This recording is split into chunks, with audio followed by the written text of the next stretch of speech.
Hello everyone, it's so amazing to have you all back with us sharing this journey as the Do More on the Do More Foundation podcast, and we're unpacking topics that matter to us, that are related to the work we do, really just to explore and learn together. Today I'm joined with my colleague Cara and her little Bubba. So fun. And we're talking about the family first culture that we've really adopted within the foundation and journeyed over the last maybe 2 years or so. Since we had our first baby Do More, which was yours. Yeah, for sure. Yeah. So my daughter's now 3, and how old is Jordan now? This one is 8 months. Crazy days. Yeah, so became first-time moms and joined a non-profit, and so we're here today to have a very unscripted conversation around what that's looked like as working mothers, as working career women who love what we do but also love and prioritize our family, and how our organization has also then supported the values and decisions that we've made as moms. Yes, the big balance, shall we call it that? The big balance, let's do it. How about the juggling act? The juggling act, exactly. And how really in the organization, understanding the importance of the first 5 years of life is not just something we preach in our programs, but it's something that we understand it really needs to happen, how we need to support mothers in order for those first 5 years to really be capitalized on. That's so true. And the critical elements that we know are necessary from theory. We know nutrition is important. We know responsive caregiving is important, stimulation. And yet, the workplace culture doesn't always enable mothers to be responsive to their children because they have to go back to work. And there's always this discussion and decision. No, that's fine.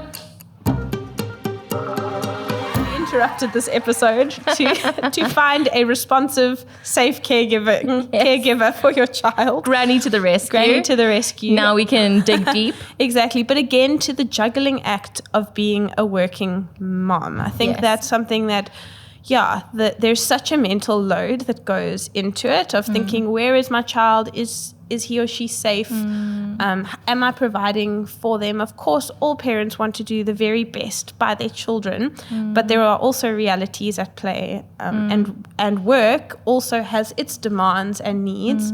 So between 3 and 4 months, sometimes people have 6 months maternity leave, but there is a moment when you can no longer dedicate all your time to your child, and the juggling act begins. What's that been like for you this last 7 months? Yeah, I think I feel very privileged to work in an organization where we really do live by a family first policy. I think returning to work after 4 months or 3 months of maternity leave is quite tricky, because that's also when the 4-month sleep regression happens. So you're coming back into work, and as soon as your child decides that sleep is not a thing,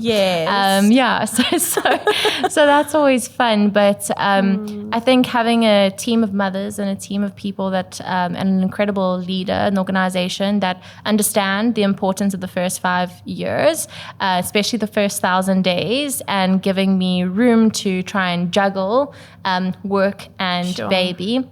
Also living in London in the UK and not in South Africa, we don't have access to the amazing affordable childcare that we do here. So that has been a juggle, and needing to find this perfect balance between nursery days and non-nursery days. But the biggest thing for me is breastfeeding.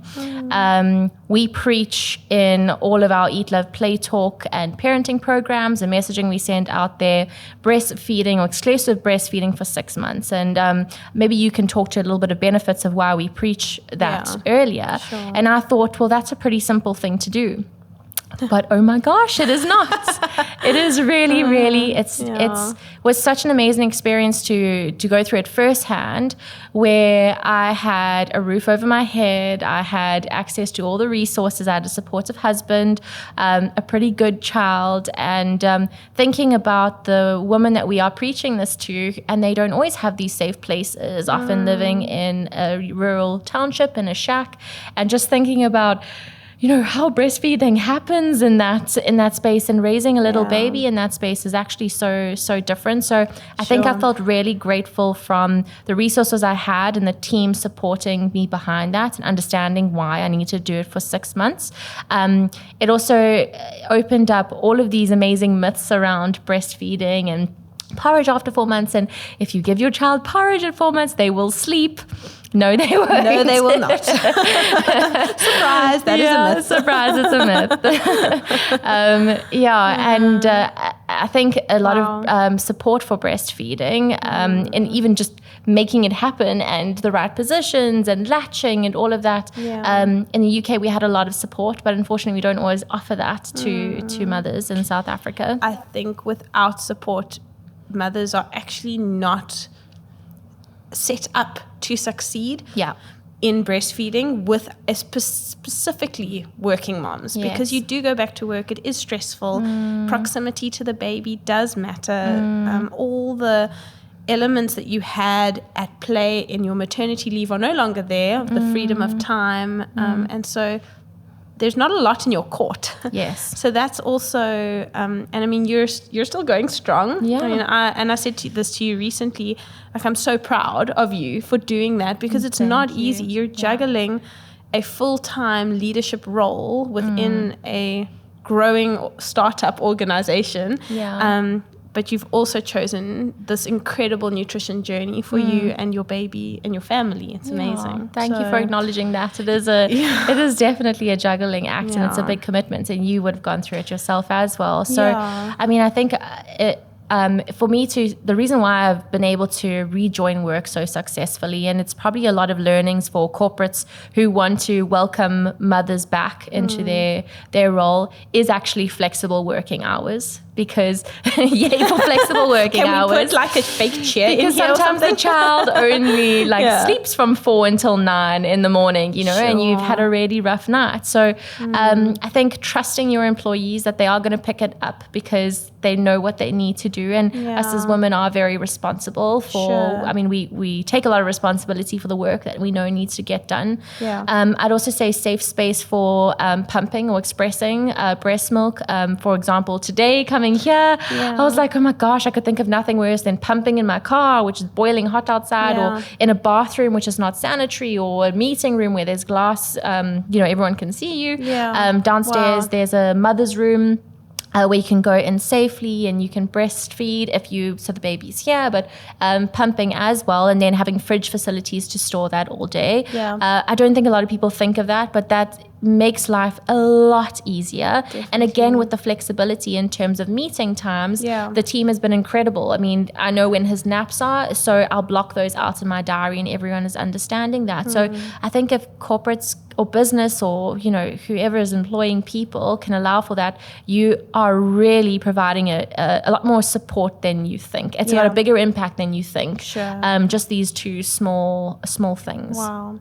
Yeah, just reflecting on my own experience of this family first policy and watching the foundation think about its practices and think about the way that we operate in order to also accommodate mothers, but specifically breastfeeding mothers, I think has been incredibly healing and rewarding, like a very personal, rewarding experience, because I haven't felt less of an employee as a result of choosing this journey path.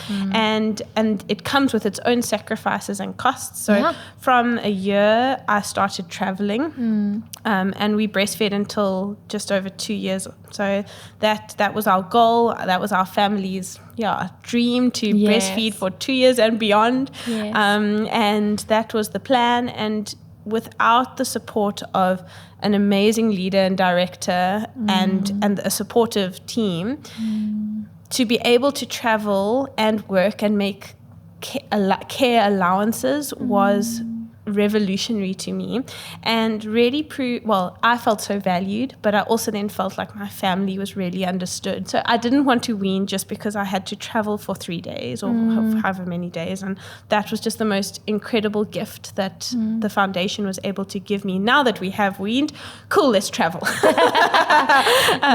Don't tell anyone I said that. But now we are I'm expecting number 2. Yeah, there we go. So we're going to start this journey all over again. Exactly. So I think what's so exciting is the authenticity around being a mom and the realities of that. And I know when I saw you recently, I kept asking you, how have you done it? How have you done it? Because I think you do forget. You forget the hard part of being in the trenches of early mom life. So for those of you out there, shout out. Shout out to you newborn mummies who are deep in the trenches, because it's definitely not easy. And I've watched so many of my very close friends and family members and colleagues go through really hard seasons of transition, and it's a trade-off. You're always trading something for something, and we have to return to work at some point. And so because providing for your family is it's not just the man's job these days. It's a shared responsibility. And I've spent so much time studying towards a career that I love. So for me, a stay-at-home mom route wasn't really something I was lining myself up for either. So this was 100% a choice. And it's been the most empowering, rewarding space to join an organization that really believed in that too. So I think joining an organization that either can set you up for success or failure in this in this season of our life. And there's an incredible TED podcast, and it won't be forever, right? Exactly. But it's they grow up at some point, and they can be themselves. And they sleep. Apparently, I hear. It is incredible in terms of how an organization can either set you up for failure or success in this. And I read I watched an incredible TED that was focused on leaning in to your role, to your career when you come back from maternity leave, and not kind of checking out. And I keep on reminding myself on those hard days, just lean in. You know that this is where your purpose comes from as well as in your job. And I think, being supported in that role, a lot of organizations may think that you would take advantage of the flexible working hours and all of those things, but actually you get a far more satisfied, passionate, purposeful employee who's really, really good with their time. Sure. And I mean, mothers have all these other skill sets that they learn while juggling. The juggling act is real. Yes. But that ability to multitask and listen while doing, and just being able to really care while being productive is something that I think mothers come back into the workplace with a whole new perspective. Yes. And resilience and strength and all these other things we have to give and share. So I think we really want to encourage people, try and breastfeed for those 6 months and exclusively. We're the cheerleaders on this side. We're proof that it's possible. We're proof that it's possible, exactly. And I think organizations can play and business can play a massive role. 100%. Just flexibility, let us do our thing, and give us, the right resources to keep that milk flowing, let's say, to 6 months. And that's also got to do with stress. And we will have a better nation.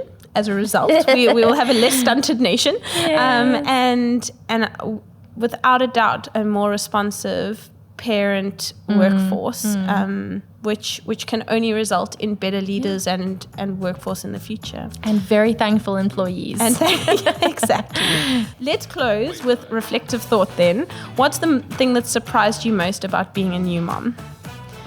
What surprised me most about being a new mom?